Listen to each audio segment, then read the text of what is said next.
முதல்வராக பொறுப்பேற்க உள்ள விஜய்க்கு வணிகர்கள் சார்பில் வாழ்த்துகள்.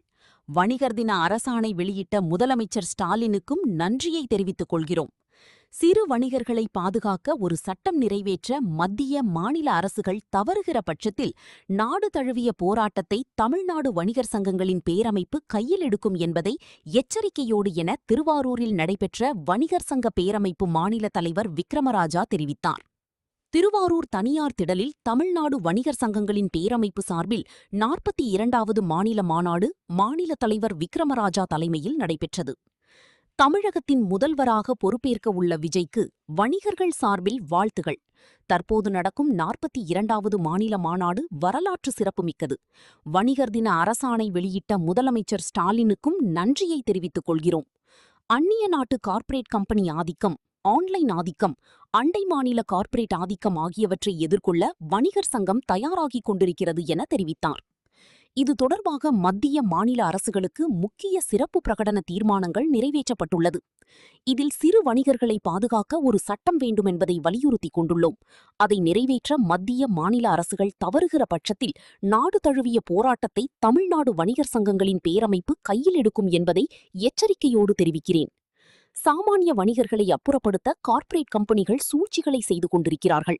அந்த சூழ்ச்சி வலைகளில் இருந்து வியாபாரிகளை பாதுகாக்க தொழில் முனைவோர் அமைப்பு, இளைஞரணி என்ற அமைப்புகளை உருவாக்க நாம் தள்ளப்பட்டிருக்கிறோம் என தெரிவித்தார். இந்த மாநாட்டில் ஓய்வு பெற்ற தமிழக தலைமைச் செயலாளர் இறையன்பு, பிரபல நடிகர் லெஜண்ட் சரவணன் மற்றும் மாவட்ட தலைவர் ராமமூர்த்தி உள்ளிட்ட பல்லாயிரக்கணக்கான வணிகர்கள் மாநாட்டில் பங்கேற்றனர்.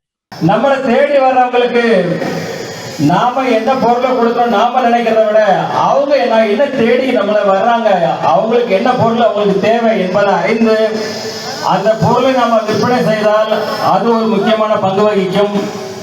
அடுத்தது, குறைந்த லாபத்தில், அதிக லாபத்தை தவிர்த்து குறைந்த லாபத்தில் அவர்களுக்கு வேண்டிய பொருட்களை கொடுக்க வேண்டும். அடுத்தது, இந்திய நவநாகரிக உலகத்தில் இருக்கும் அப்டேட், எந்த வியாபார துறையிலாகட்டும் எந்த துறையிலாகட்டும் இந்த மாற்றங்கள் உருவாகிட்டே இருக்கு. அதை நம்ம க்ளோஸா ஃபாலோ பண்ணி அந்த மாற்றங்களுக்கு தகுந்த மாதிரி நம்ம உள்கட்டமைப்புகளை மாற்றி அமைக்கும் போது உங்க வியாபாரம் தொடர்ந்து வெற்றி நோக்கி பயணிக்கும். நம்ம வணிகர்கள், அதை சார்ந்த மக்களையும் சேர்த்து பார்த்தா நம்ம நாட்டில் கிட்டத்தட்ட 45% மக்கள் இந்த வியாபாரத்தையும் வியாபாரத்துறையை சார்ந்தும் இருக்கிறார்கள். அவர்களின் நலன்களை, அவர்களுக்கு ஏற்படும் குறைகளை அரசாங்கத்திடம், மத்திய அரசிடம், மாநில அரசிடம் எடுத்து சொல்லி அதற்கு நமக்கு தேவையான விஷயங்களை நமது விக்ரமராஜா அவர்கள் மிக சிறப்பாக செய்து கொண்டிருக்கிறார். இங்க வந்த அனைத்து வியாபாரிகளுக்கும் பொதுமக்களுக்கும் மீண்டும் ஒரு முறை எல்லாருக்கும் மேடையில் அமைந்திருக்கும் சார்ந்தவர்களுக்கும் பெரியவர்களுக்கும் எல்லாருக்கும் நன்றியை கூறி விடைபெறுகிறேன். தொடர்ந்து நலத்திட்ட உதவிகளை தொடர்ந்து கலை நிகழ்வுகள் மிகச் சிறப்பான